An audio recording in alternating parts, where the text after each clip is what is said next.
Le agradezco que continúe la señal del canal del Congreso, del canal de la Unión, y le recuerdo que me encuentro aquí en el Salón Legisladores de la República del Palacio Legislativo de San Lázaro, donde se lleva a cabo la comparecencia del titular de la Secretaría de Educación, Emilio Schweifert, ante Comisiones Unidas de la Cámara de Diputados en materia educativa, y esto con el fin de analizar la glosa del segundo informe de gobierno del titular del Poder Ejecutivo Federal.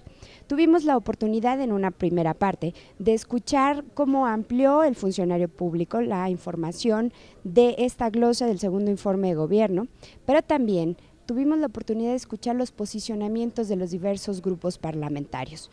Posteriormente se dio paso a una primera ronda de preguntas y respuestas en la que el funcionario comentó diversas opiniones. Señaló que hoy es una realidad la puesta en marcha de la reforma estructural en materia educativa y la consecución de sus objetivos de garantizar el derecho de los mexicanos a recibir educación de calidad y a hacer de la educación la fuerza transformadora de México. En estos momentos se está reanudando esta comparecencia y se dará paso a una segunda ronda de preguntas y respuestas, a la cual lo invito a que nos acompañe y siga bien informado de todo el acontecer legislativo. Ronda de pregunta, respuesta, comentario a las siguientes diputadas y los siguientes diputados. Por el partido Nueva Alianza, diputada Dora María Guadalupe Talamante Lemas. Comentario, diputada Dora María Guadalupe Talamantes Lemas. Por el Partido del Trabajo, para pregunta, diputada Rosa Elia Romero Guzmán. Para comentario, diputada Rosa Elia Romero Guzmán. Por Partido Movimiento Ciudadano, diputada Zuleima Huidobro González. Para comentario, la misma diputada. Por el Partido Verde Ecologista de México, diputada Ana Lilia Garza Cadena. Para comentario, la diputada Carla Alicia Padilla Ramos. Por el Partido de la Revolución Democrática, la diputada Eva Diego Cruz. Para comentario, el diputado Javier Orihuela García. Por el Partido Acción Nacional, para pregunta, diputado Carlos Bernardo Guzmán Cervantes. Para comentario, el diputado Alberto Díaz Trujillo. Por el Partido Revolucionario Institucional, para pregunta, el diputado Arnoldo Ochoa González. Para comentario, la diputada María Guadalupe Velázquez Díaz. Solicito a la Secretaría desahogue la lista de oradores. Pues le damos el uso de la palabra para formular sus preguntas a la diputada Dora Guadalupe Talamantes Lemas, del Grupo Parlamentario Nueva Alianza, hasta por 3 minutos.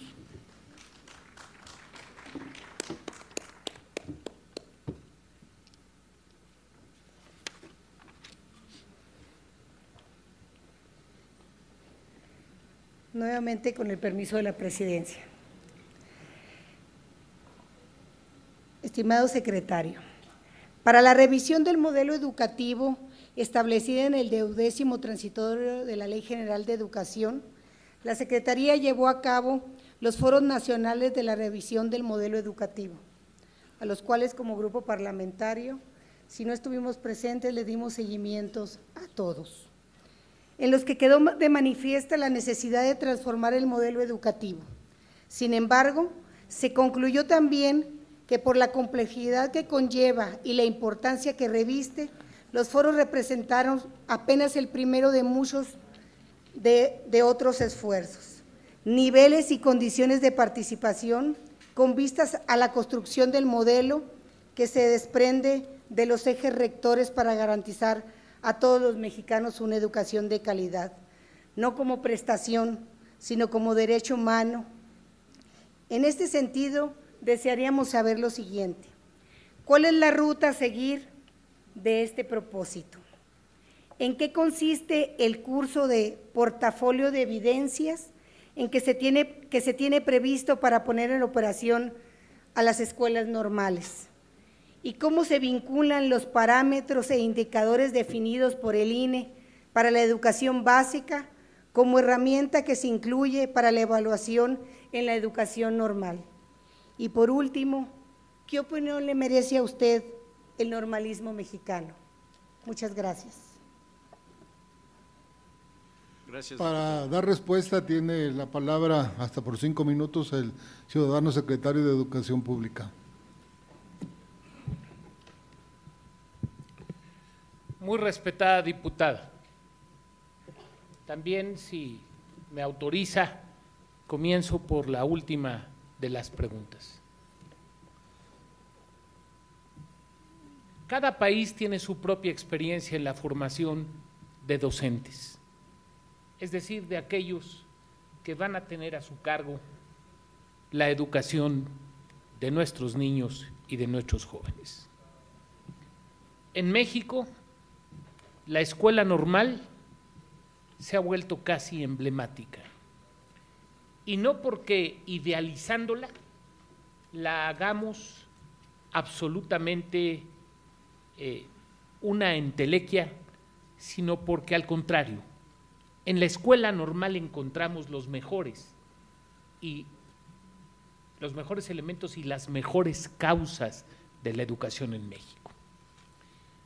Cuando se redactó la ley del servicio profesional docente, se dijo que los exámenes, los 2 primeros años, 14 y 15, se harían tomando como prioridad a los normalistas, y a partir del 16 podían concursar todos aquellos que lo desearan.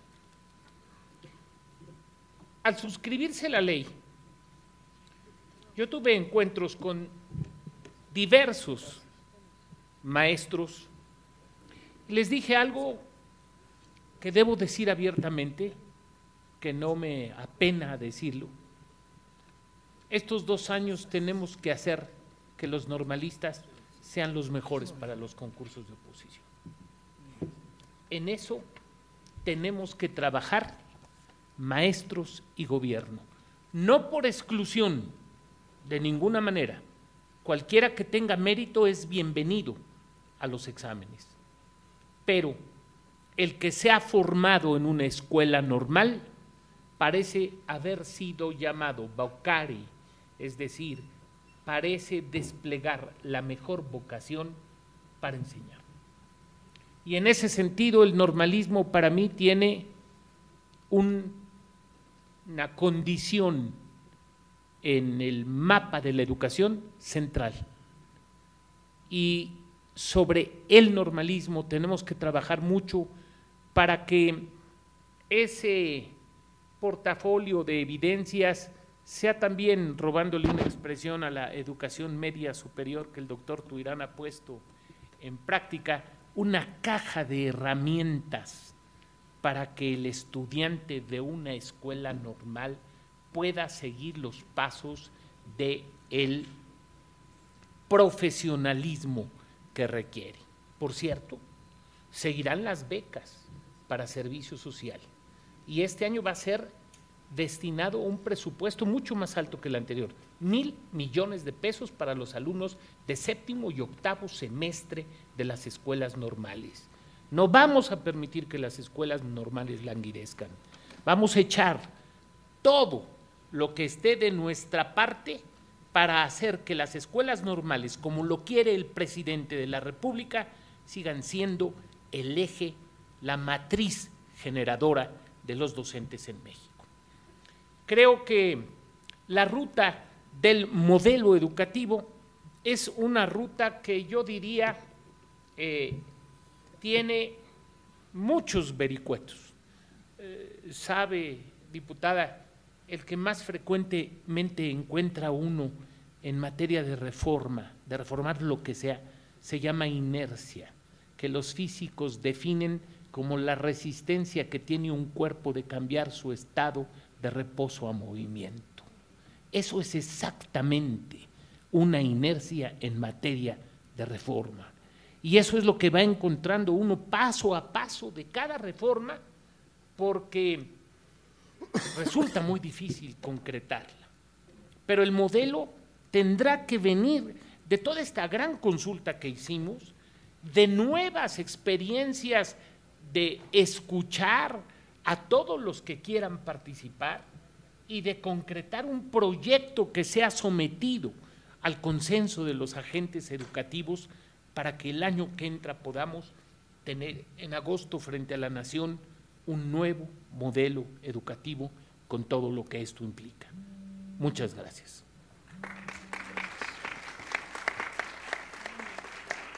La propia diputada Talamantes Lemas tiene su derecho de réplica.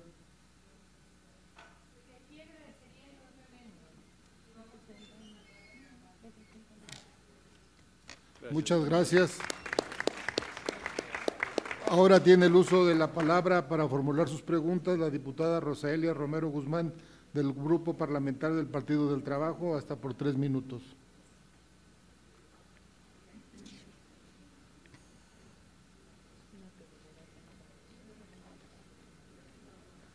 Gracias, señor presidente. Licenciado Emilio Choifet, secretario de Educación, sea bienvenido. Compañeras diputadas y compañeros diputados, señoras y señores. En el Partido del Trabajo pensamos que la educación es la base del desarrollo nacional. Sin ella, estamos condenados al fracaso como individuos y como sociedad. Por ello, es tan importante su presencia en esta Cámara, lo que nos da la oportunidad de contrastar frente a frente los logros y los retos de la educación en México. Y uno de los retos que nos preocupa es el relacionado a la deserción escolar por causa del alcoholismo y la drogadicción. Aún cuando el informe de labores reporta que la deserción escolar en primaria y secundaria ha disminuido en un promedio en el último ciclo escolar, al pasar del 10% en el periodo de 1994 a 1995 a un 5% en el periodo 2013-2014, la deserción escolar va en aumento, según datos del Consejo Nacional contra las Adicciones, CONADIC. En el mismo sentido, el informe arroja un gasto nacional programado en educación por más de 1.128 millones de pesos y en particular en el rubro de gasto público promedio por alumno, una asignación de 16,000 pesos en preescolar, 14,000 pesos en primaria, 22,000 pesos en secundaria y 31,000 pesos en preparatoria. Desconocemos cuánto de estos recursos se están destinando para programas de prevención en alcoholismo y drogadicción que afectan la educación básica de México. Según datos de la Encuesta Nacional de Adicciones 2011, reporte de alcohol, coordinado por el CONADIC y otras instituciones del sector salud, el consumo de alcohol ha aumentado considerablemente entre los adolescentes, principalmente entre las mujeres, al pasar del 53 al 62% las personas que han probado alcohol por lo menos una vez en su vida. En el caso de los adolescentes, la encuesta manifiesta que el consumo por primera vez de alcohol aumentó significativamente, de 35 a 43% en personas con edades de 9 a 17 años.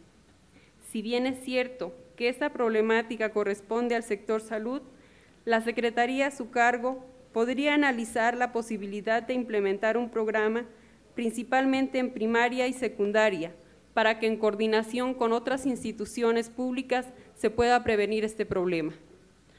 Los actuales programas que opera la Secretaría junto con el DIF nacional, si bien promueven una sana convivencia y el aprendizaje de valores, no inciden directamente en la disminución del consumo de alcohol y drogas en las escuelas públicas y privadas de educación básica, por lo que es necesario reforzar y dar seguimiento a las acciones para contrarrestar los altos índices de alcoholismo que se presentan en los niños y adolescentes en general y en particular en los centros escolares públicos y privados.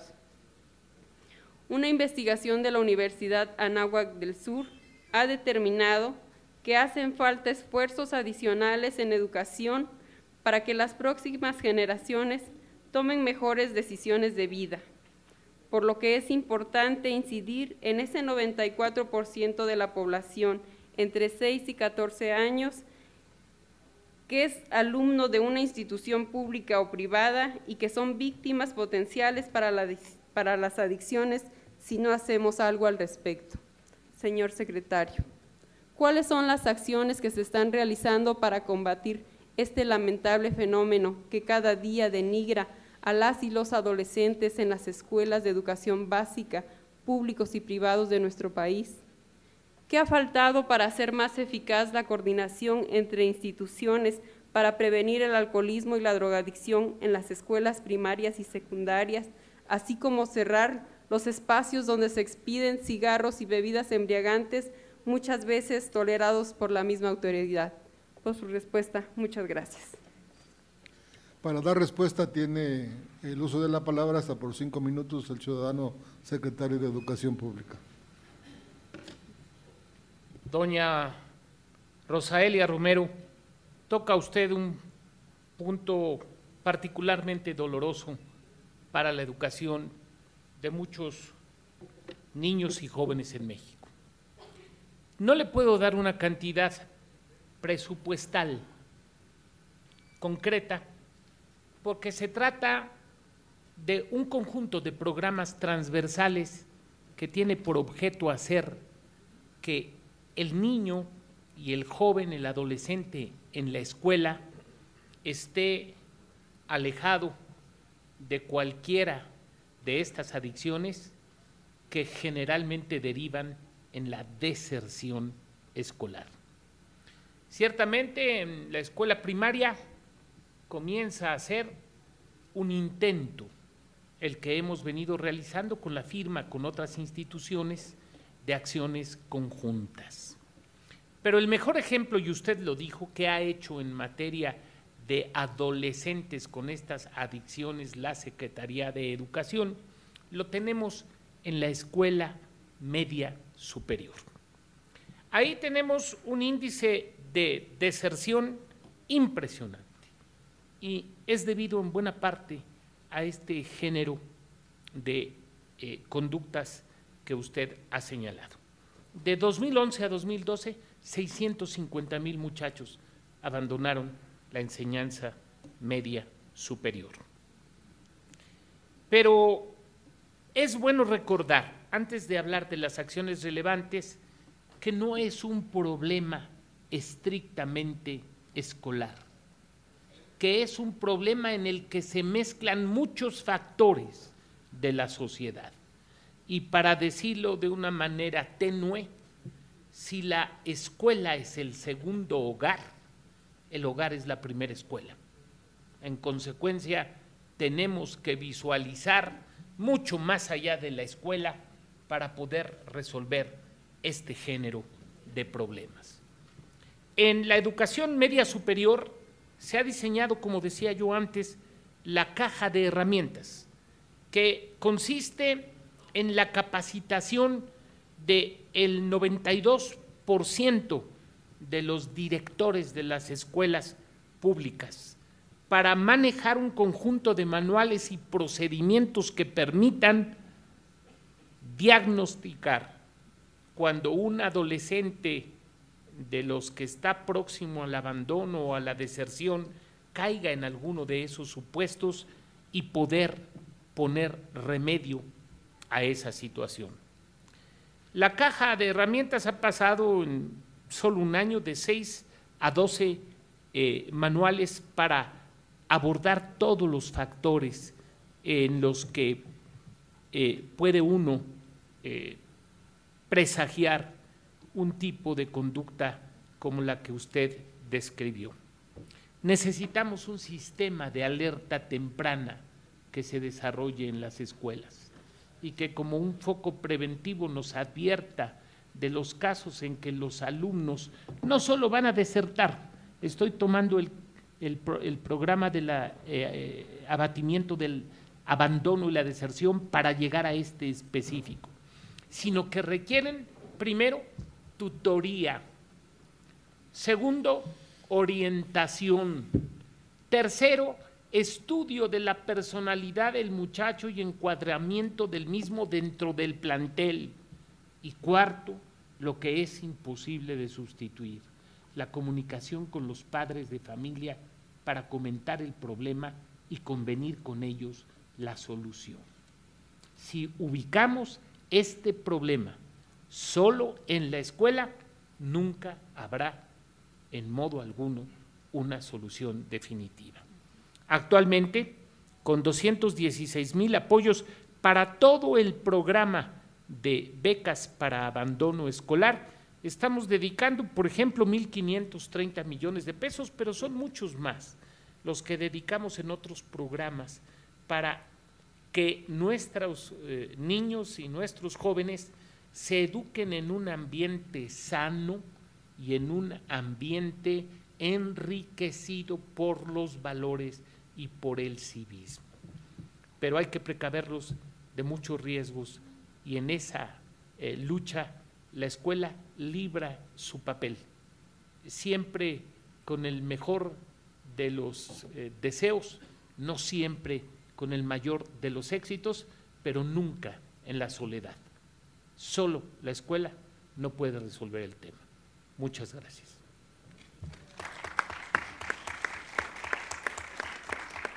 Tiene la propia diputada Rosaelia Romero Guzmán su derecho de hacer uso de la réplica. Hasta por 3 minutos.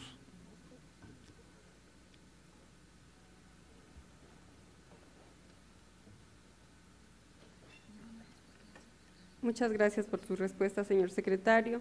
Compañeras y compañeros diputados, señoras y señores, quiero aprovechar la oportunidad de este espacio para solicitar al señor secretario que en este importante momento coyuntural que vive el Instituto Politécnico Nacional, la Secretaría de Educación Pública se pronuncie a favor de su autonomía.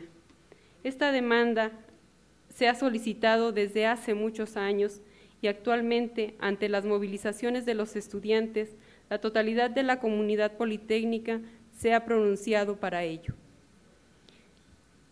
Este importante paso daría a la institución la oportunidad de establecer un nuevo marco jurídico, más democrático, donde la toma de decisiones sea horizontal y donde la participación de todas las escuelas del instituto tengan voz y voto.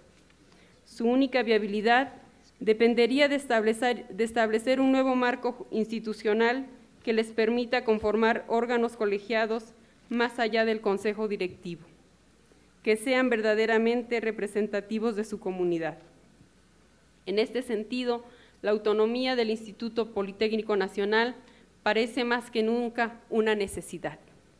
Cada uno de los puntos del pliego petitorio del movimiento encontraría soluciones de fondo en una declaratoria de autonomía del instituto, desde cómo decidir sobre el diseño de planes de estudio hasta sus demandas más específicas, como a qué autoridad debe corresponder la vigilancia en sus planteles. Es oportuno decir que la autonomía no es la solución a todos los retos de la educación científica y tecnológica. Sin embargo, ha madurado lo suficiente para darle la oportunidad de demostrar que el Instituto Politécnico Nacional puede hacer un gran trabajo de reflexión y análisis sobre lo que mejor convenga y elevar su categoría a una institución de educación superior autónoma similar a la UNAM y a la Universidad Metropolitana. Señor secretario, tiene usted la oportunidad de pasar a la historia como el titular de la Secretaría de Educación Pública que contribuyó a la autonomía del Instituto Politécnico Nacional por el bien de la comunidad politécnica y por el bien de México. Esperemos que así sea. Muchas gracias. Muchas gracias, diputada. Y ahora tiene el uso de la palabra para formular sus preguntas la diputada Zuleima Huidrobo González, del Grupo Parlamentario Movimiento Ciudadano, hasta por 3 minutos.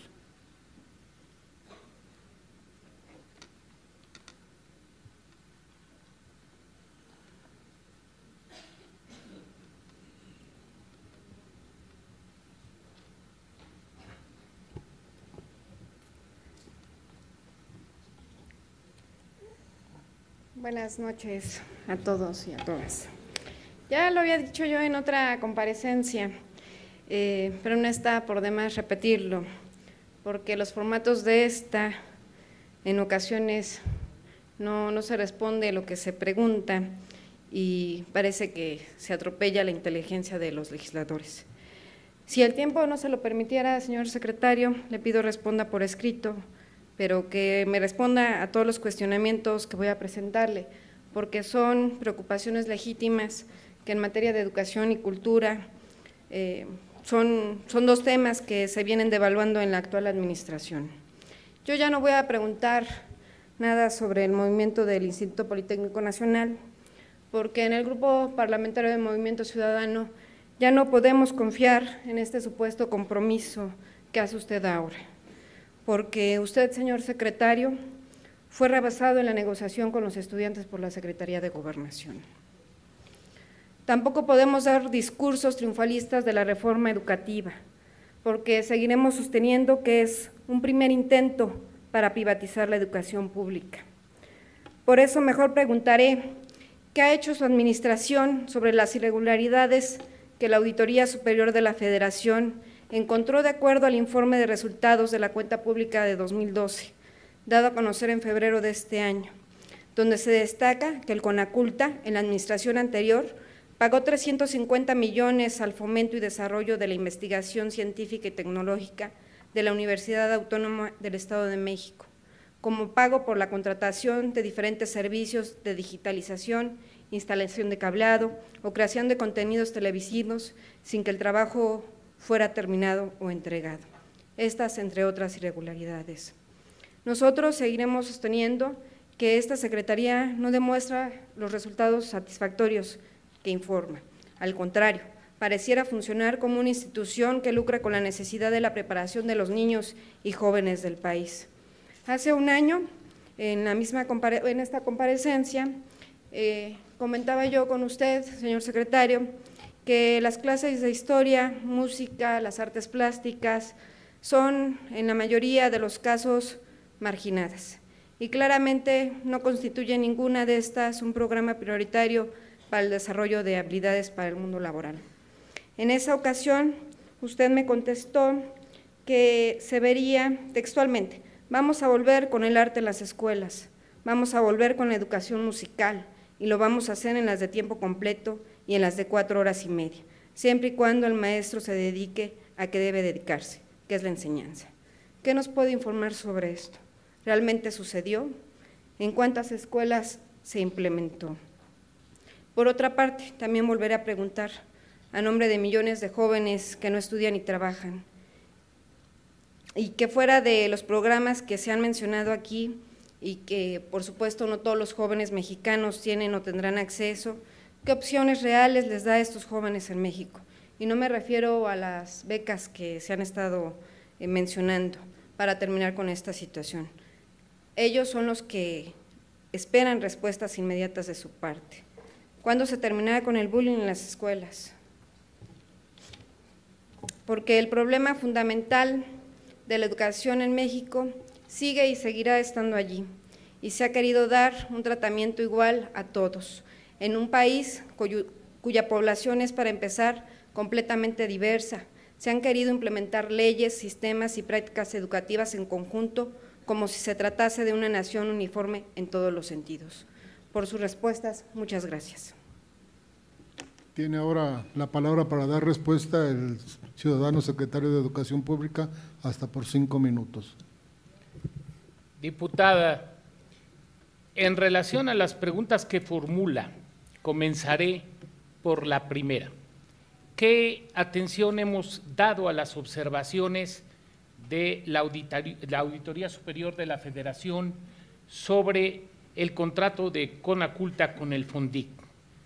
La auditoría reveló que el convenio suscrito por más de 422 millones de pesos para la digitalización de imágenes que se destinarían a la Red Nacional de Bibliotecas Públicas estaba además suscrito no solo por CONACULTA, sino también por el INBA. Debido al incumplimiento del contrato, se determinaron 8 pliegos de responsabilidades contra servidores públicos de la anterior administración por un daño patrimonial que asciende a más de 350 millones de pesos. Las irregularidades consisten en pago de servicios no ejecutados, evidencia documental no entregada, pagos de sobrecostos y otras infracciones a la ley de adquisiciones. La actual administración, que preguntó usted qué hemos hecho, ha aportado todos los elementos requeridos por la auditoría, de tal suerte que el 6 de agosto pasado se publicó en la Gaceta Parlamentaria de esta Cámara de Diputados, que seguramente usted leyó, el punto de acuerdo de la tercera Comisión de Trabajo, de Hacienda y Crédito Público, Agricultura y Fomento, Comunicaciones y Obras Públicas, desechando la propuesta de que se exhorte al titular de Conaculta a informar las acciones en la materia, puesto que están publicadas en la página web de la propia Auditoría Superior de la Federación. La educación artística ha comenzado en nuestras escuelas de tiempo completo.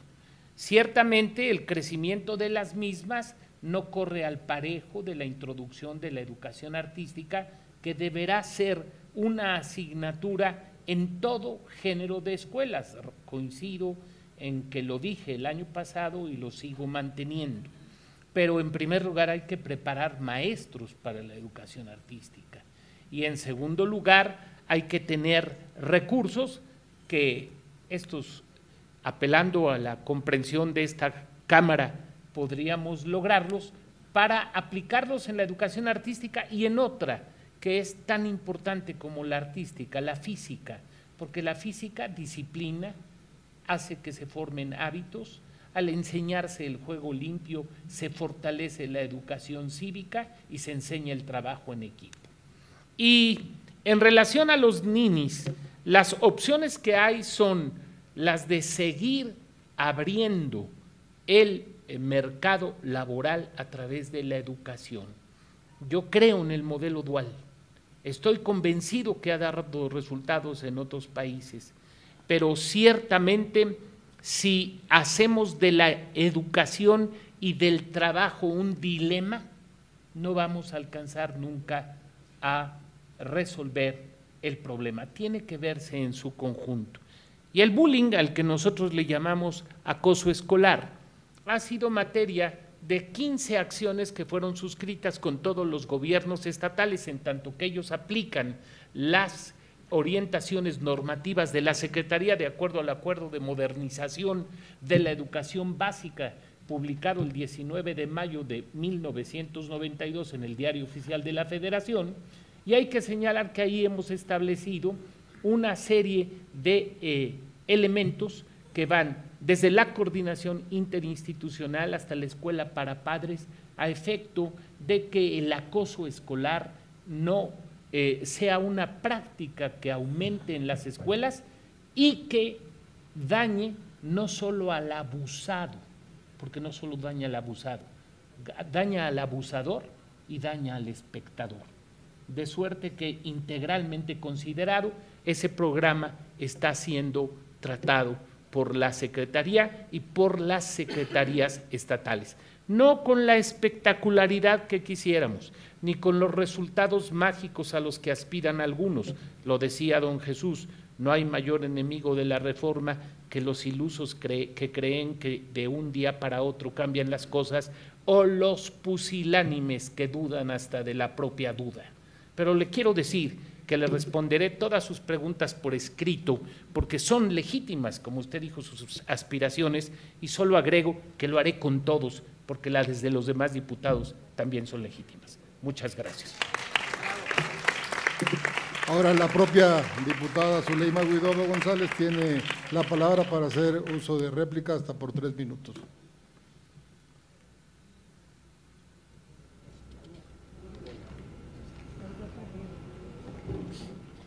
Gracias por su respuesta, señor secretario.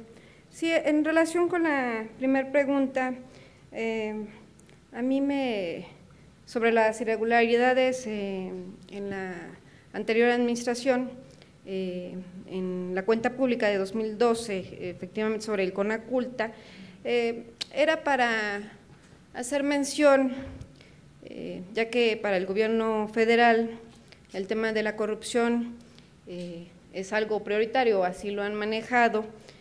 Para nosotros también es importante decir que la corrupción no es un tema de carácter cultural.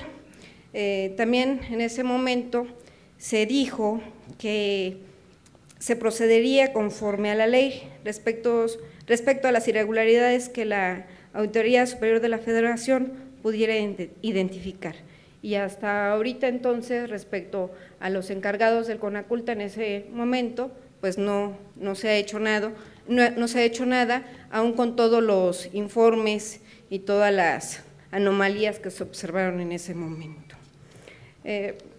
Con todo respeto, secretario, es un hecho que la Secretaría de Educación Pública necesita un cambio de paradigma, ya se dijo aquí, un cambio de estructura, y que definitivamente con las medidas que se han implementado actualmente están lejos de lograr los objetivos para resarcir la problemática en el ámbito educativo del país.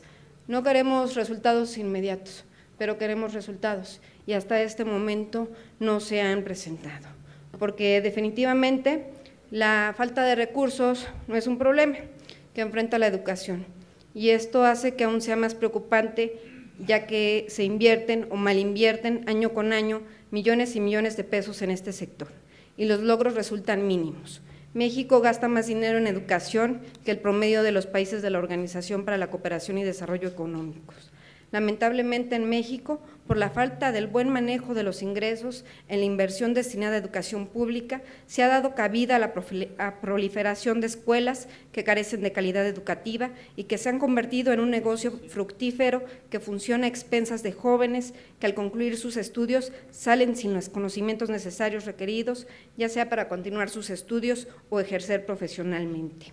Y también, lamentablemente, según cifras arrojadas por la OCDE en materia de aprovechamiento, nuestro país se encuentra posicionado en el último lugar. Estos son algunos de sus resultados a nivel internacional. Muchas gracias.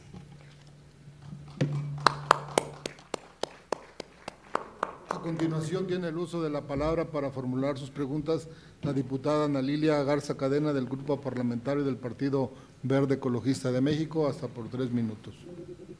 Muchas gracias. Buenas noches tengan todos ustedes. Señor secretario, compañeras y compañeros legisladores, la intervención que corresponde al Partido Verde y que se hace a través de mí va en 2 sentidos.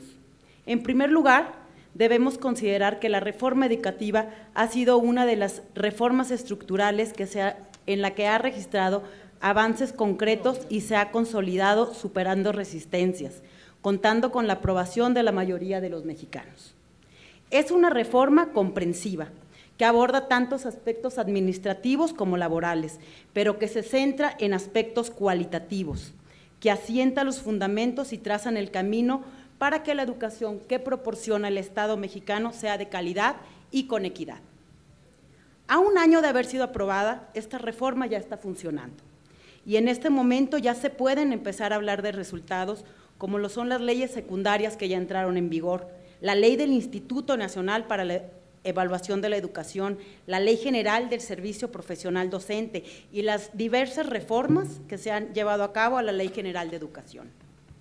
Las entidades federativas, señor secretario, por su parte, han realizado las armonizaciones necesarias a su legislación local para atender así al mandato establecido en la legislación secundaria.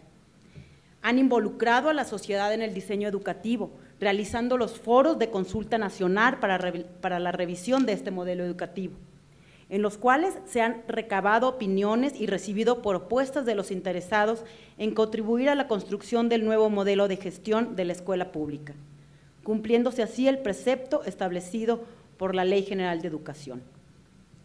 En este sentido, señor secretario, es que le solicito nos comparta los resultados de estos foros de consulta referidos y las acciones a llevar a cabo a partir de estos foros.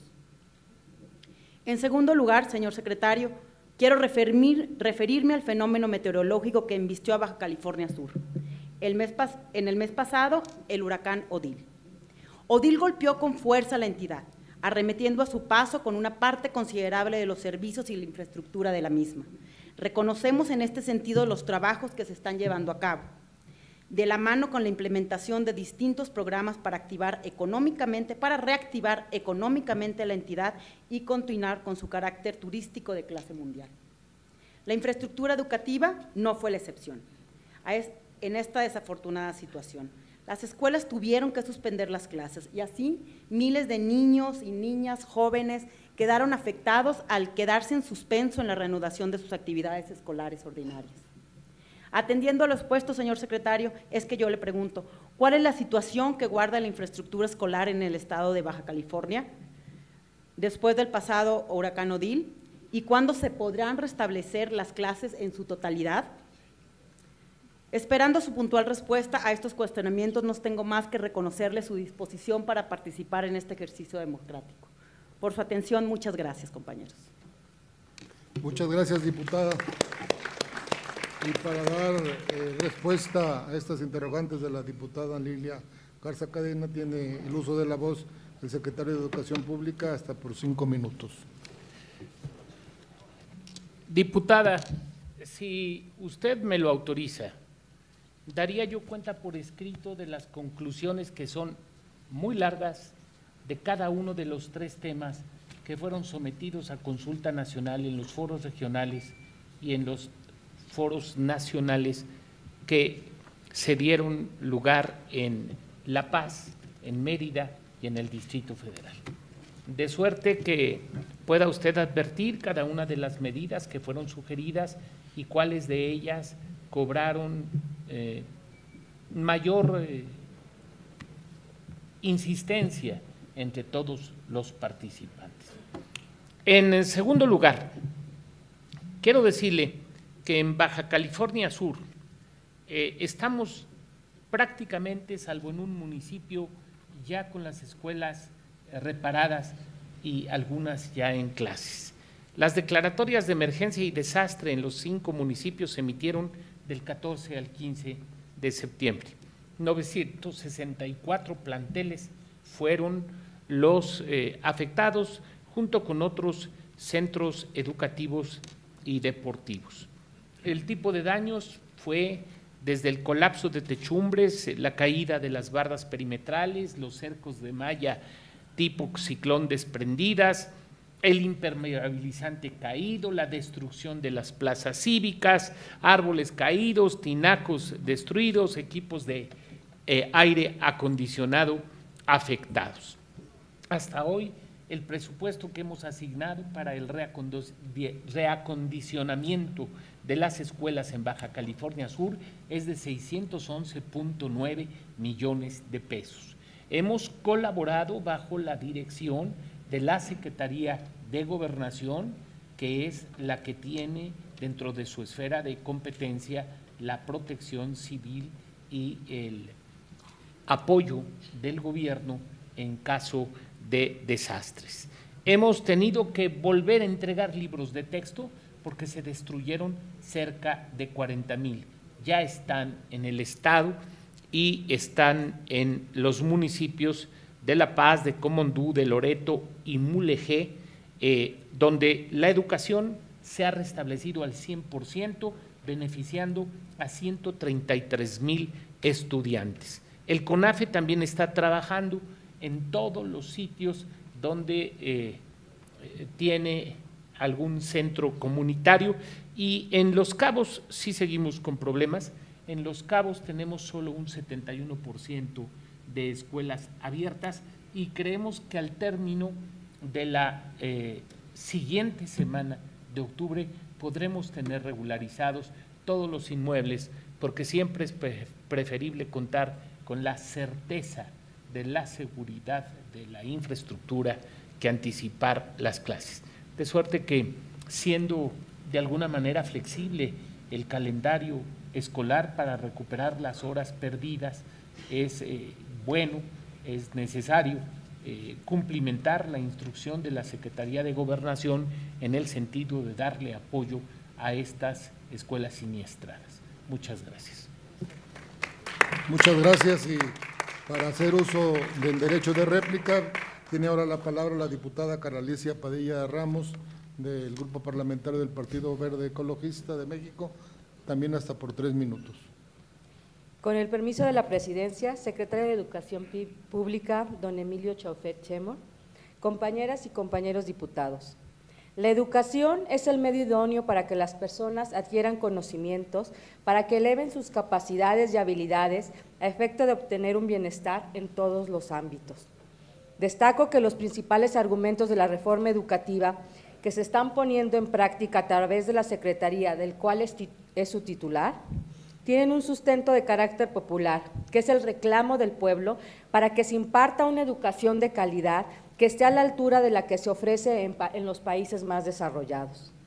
Con los resultados que ha comentado en este segundo informe de gobierno, tenemos que se ha generado un importante impulso en la diversificación de la oferta educativa, en la educación media superior y superior.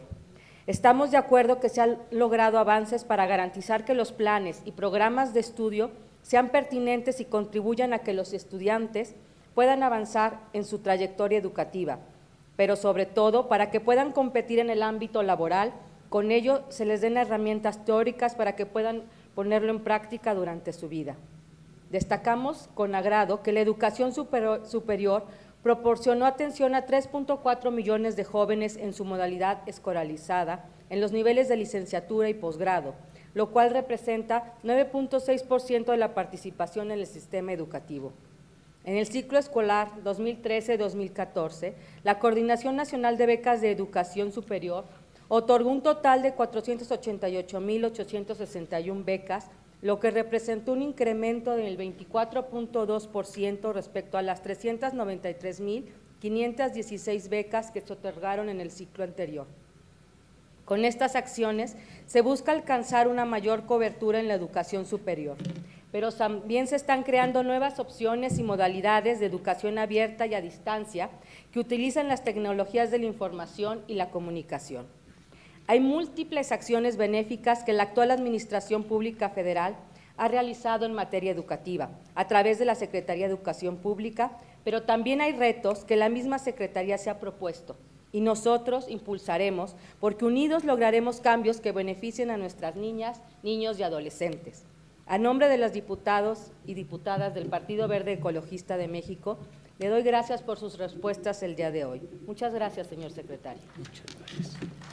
Muchas gracias, diputada.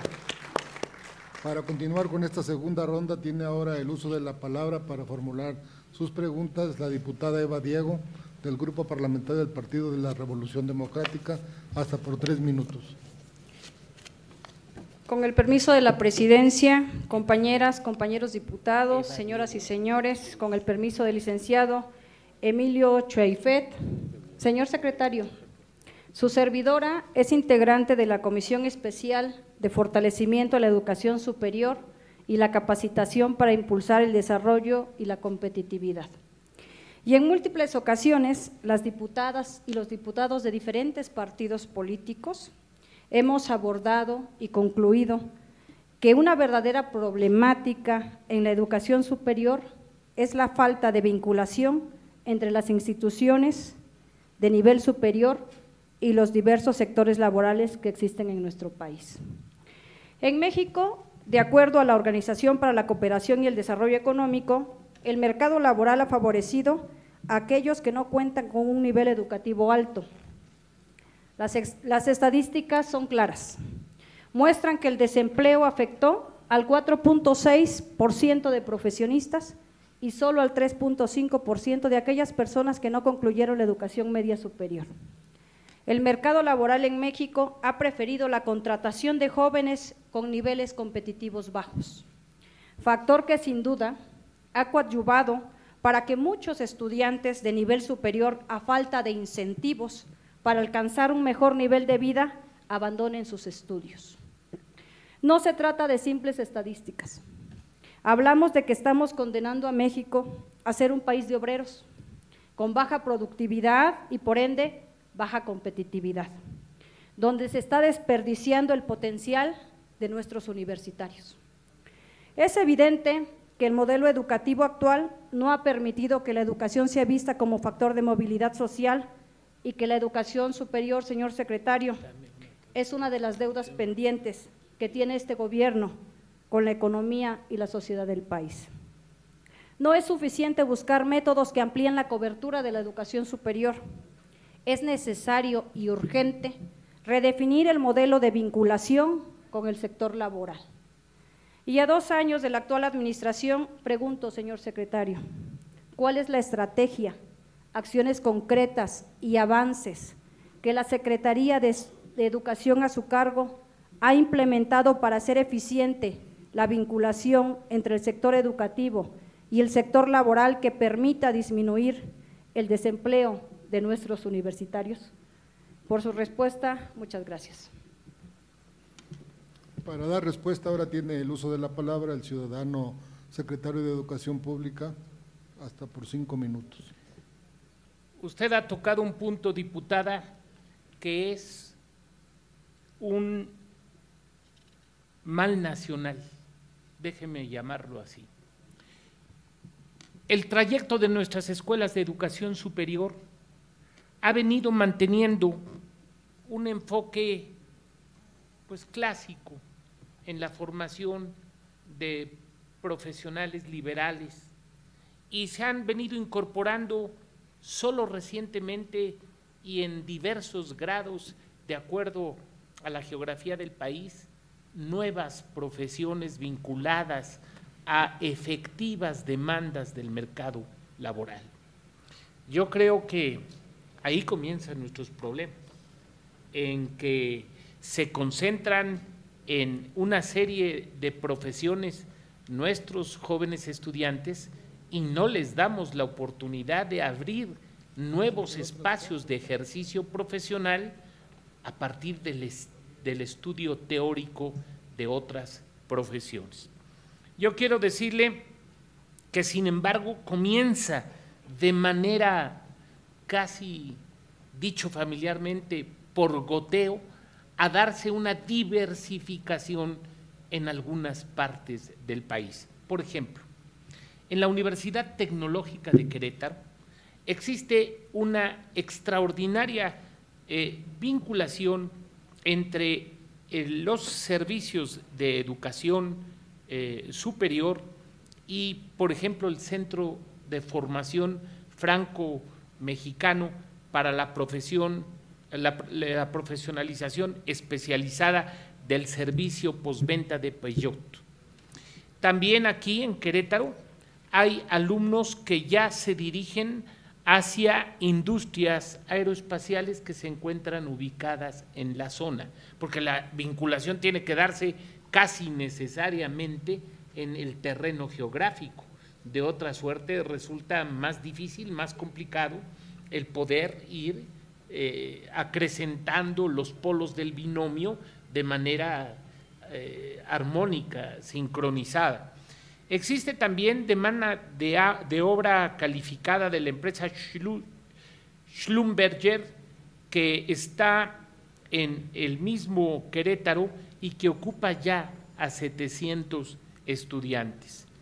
Del mismo modo, la Universidad Tecnológica de Jalisco, su centro de capacitación y formación, el CAF, han considerado la oferta de la carrera de técnico superior universitario en mantenimiento de maquinaria pesada, que es otra de las demandas importantes que en zonas industriales de nuestro país se dan.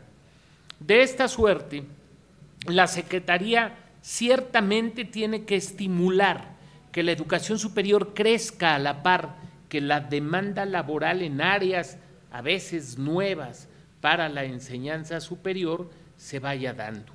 Pero también déjeme decirle que el sector está formado por unidades, por universidades autónomas y que en consecuencia el trabajo de la Secretaría viene a ser más que un trabajo directo, un trabajo de interlocución con la ANUYES, la Asociación Nacional de Universidades e Institutos de Educación Superior, para lograr esos efectos. Pero usted ha puesto el dedo en la llaga.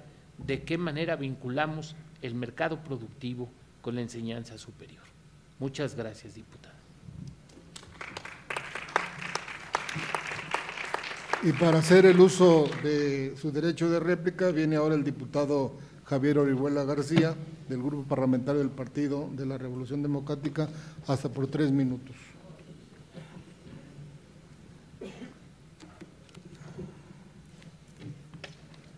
Buenas noches compañeros y compañeras, señor secretario, presidente, muchas gracias. Pues yo quisiera tocar muchos temas, pero pues no hay tiempo. Y la verdad, el informe que usted nos ha dado, pues implica un gran análisis, una gran evaluación, y la verdad no podemos hacer esa evaluación que quisiéramos. Yo por eso, presidente, quisiéramos que pudiera haber una sesión más amplia donde podamos evaluar lo que aquí se ha informado. Yo nomás solamente quiero anotar los siguientes. Pues la evaluación debe ser algo permanente, permanente. Nunca termina y siempre tiene que ser para mejorar. Con respecto a este último tema, yo solamente quiero plantear que hay experiencias importantes. Su servidor, yo soy profesor de Educación Tecnológica Agropecuaria, estuve en el área de vinculación con el sector productivo, y efectivamente no hay nada más decepcionante que tener que nuestros alumnos de 10 terminen acribillados por la falta de recursos económicos, por no poder encontrar un empleo, un trabajo, y que muchas de nuestras alumnas, también de 10, tengan que terminar haciendo trabajos pues malos, ¿no? Ya saben lo que pasa luego con nuestras jóvenes que no emplean trabajo, que en su casa tampoco las aceptan, y bueno, pues se dan a la prostitución. Nada hay más decepcionante para un maestro que ver nuestros alumnos en eso, y eso tiene que ver mucho con el modelo educativo que tenemos. No hay ese empate entre nuestro modelo educativo con nuestro modelo económico. El modelo económico que tenemos es excluyente, y desde luego no lo estoy cuestionando a ustedes, es un cuestionamiento al proceso de desarrollo económico que tenemos en nuestro país. Por eso es necesario seguir evaluando qué modelo educativo tenemos que ir mejorando, hacerlo más flexible para que nuestros educandos puedan adaptarse a esta situación tan crítica para enfrentar este modelo exclusionista. Ya lo dijo usted, debemos preparar para la vida y no estamos preparando para el trabajo. Yo creo que ahí hay una gran contradicción, ¿no? Tenemos que preparar para la vida, pero para que la gente pueda ganarse la vida. Y a veces, pues, creo que falta que hagamos modelos más flexibles. Esa es una reflexión general que yo no quiero ahondar más. Creo que coincidimos en que hace falta eso, secretario. Segundo, la otra cuestión con respecto a algo particular, con respecto a educación técnica media en DGETI. Ahí usted sabe, ahí sigue la corrupción, secretario. Usted despidieron a Mejía Piña, usted se ha de acordar, y está inhabilitado por 10 años por la corrupción que privaba ahí en ese sector. Ahí tiene la información usted, el subsecretario, el director. Pero los compañeros directores que fueron valientes en denunciar esta situación de Mejía Piña, esa corrupción, pues se los llevó entre las patas este señor Mejía Piña. Esos señores, más o menos 10 directores, están corridos injustificadamente por denunciar y no prestarse a pagar la cuota que les exigía en su momento en la campaña de Josefina Vázquez Motas, 50,000 pesos. Ellos se negaron y pues los corrieron, les fabricaron muchas cosas y ahora están corridos. Yo quisiera que se atendiera ese asunto, señor secretario, porque a pesar de que hubo el cambio del director, sigue la corrupción. O sea, el director Moguel, pues gente muy bien intencionada, pero pues atrás tiene todo una cueva pues de Alibaba ahí. Entonces yo quisiera que se atendiera ese asunto, porque creo que junto con eso pues hace falta equipamiento, el robo que se da del equipo, que no se equipan los talleres, etcétera, etcétera. Por eso es que los alumnos luego se decepcionan, pues se decepcionan de que quieren prácticas, que quieren mejorar, y pues tienen ese tipo de personajes al frente de instituciones que deben ser respetables y tiene que estar la mejor gente. Yo quisiera que se atendiera. ese asunto, señor, para que se reinstalaran inmediatamente estos directores, que fueron de alguna manera valerosos en enfrentar esa situación, que ya ven estos tiempos, pues mejor me agacho, pero que no me afecte, ¿no? Ellos tuvieron ese valor.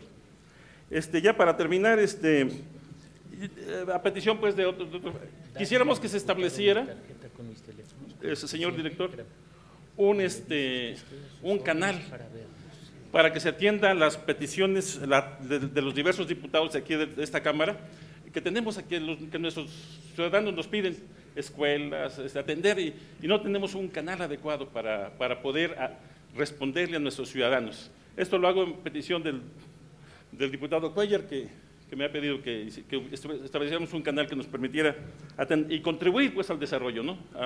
A resolver muchos de los conflictos. Y ya para finalizar, usted ha hablado que se va a continuar evaluando el modelo educativo. Nosotros estamos de acuerdo en que se evalúe el modelo educativo. Yo quisiera nomás solicitarles, gracias, ya termino, solicitarle que superemos la deuda, bueno, yo le llamo así una deuda que tenemos con el magisterio disidente. Por razones sindicales, hay dos grupos sindicales en el CENTE. Quisiera que superáramos esa deuda y que pudiéramos invitar al magisterio disidente al sindicato, no a la educación, para que participen en el modelo educativo. Ellos tienen muchas propuestas que hacer, solo que en la discusión de la reforma educativa no se les escuchó, no se les atendió, y creo que ahí podemos encontrar una aportación muy importante. Lo digo yo porque soy fundador de la CENTE desde 1980 y creo que eso hace falta. Tenemos ese pendiente, señor secretario. Yo quisiera que se atendiera porque en este proceso de evaluación permanente, creo que hay una aportación muy importante que no hemos escuchado.